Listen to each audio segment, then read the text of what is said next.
It was a cold day in December 1787. There was a strong wind and a green sea. 3 men and a boy stood on the deck of the little ship HMS Bounty. Behind them, on the land, were some hills and small white houses. The ship moved slowly out to sea. The boy, Peter Heywood, was 14 years old.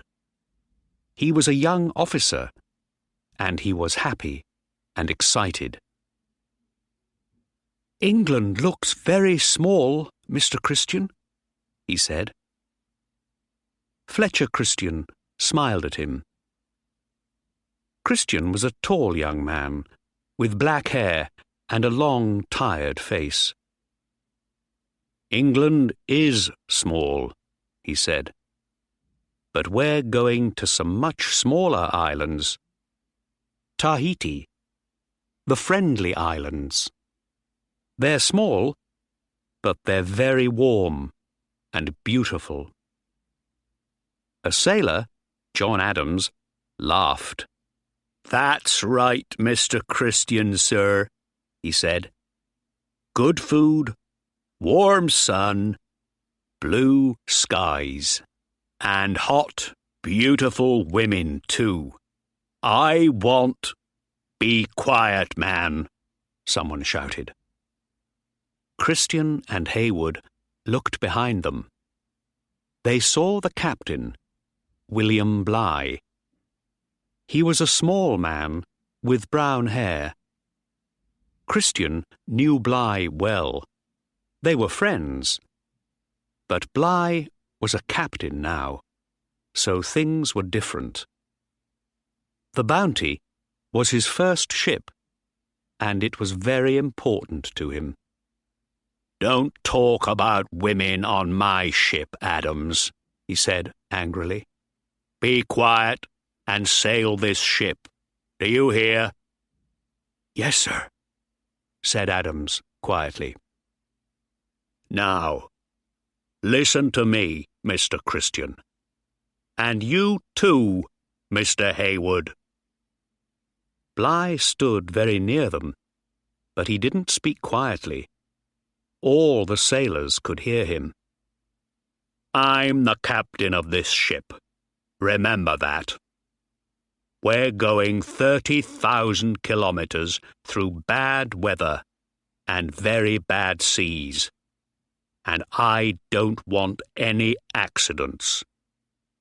You are officers, so you don't talk to sailors about women or drink or anything. You must work hard, and your sailors must work hard too. Do you understand me, Mr. Christian?" "Yes, sir," said Christian. But he didn't look happy. "Good. And you, Mr. Heywood?" "Yes, sir." The boy looked at Bligh, afraid. Then Bligh smiled. "Is this your first time at sea, boy?" "Yes, sir." "Well, you must work hard and listen to me. One day, perhaps, you can be a captain too. Would you like that?" "Yes, sir, of course," Peter Heywood smiled. "Right then. Mr. Christian, look at those men there. They aren't working. Run and talk to them, quickly." Bligh smiled again at Heywood. "In a happy ship, the men must work hard, but the officers must work harder. Do you understand, boy?"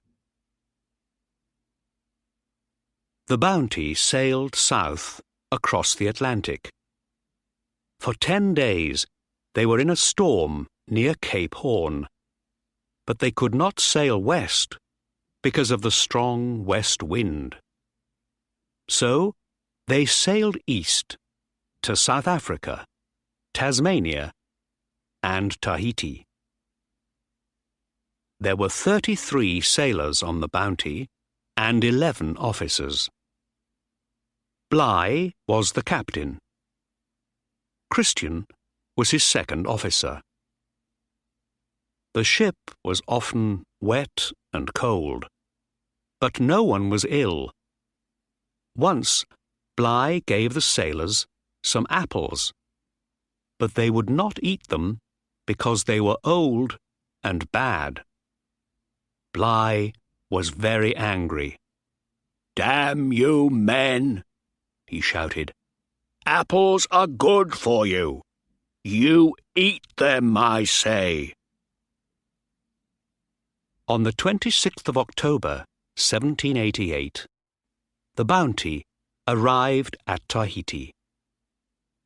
The islanders came to the ship in big canoes with food. The king of Tahiti, Otoo, was friendly. Bligh went to Otoo's house and gave him things from the King of England. "Thank you, Captain," Otoo said. "You are welcome here. I must give the King of England something too. But he's a rich man. What would he like? Do you know?" Bligh smiled. It was an important question. "My king is very rich, Otoo," he said. "But we don't have any breadfruit trees in England. My king would like some for his people in Jamaica. Can I take some on my ship?" Otoo laughed. "Of course," he said. "That's easy. Take lots of them. My people can help you." The Bounty stayed at Tahiti for 5 months, and by March there were 1,000 breadfruit trees on the ship. Tahitian children played on the ship, and in the evenings the sailors danced and sang with the women. One morning, some sailors and Tahitian women took a ship's boat to a different island. Bligh was very angry. When the sailors came back, he put chains on their legs. Then he shouted at his officers and men. "You men must stay away from these women," he said. "You must all listen to me and work hard for me and the king." Some officers kept pigs on the ship. Sometimes Bligh took the pigs from his officers. "I'm giving this food to the sailors," he said. "They need it, not you." April the 4th was the Bounty's last day in Tahiti. The ship was full of food and people. Otoo and his family, all the sailors and their Tahitian friends. But nobody sang or danced. Everyone was quiet and sad.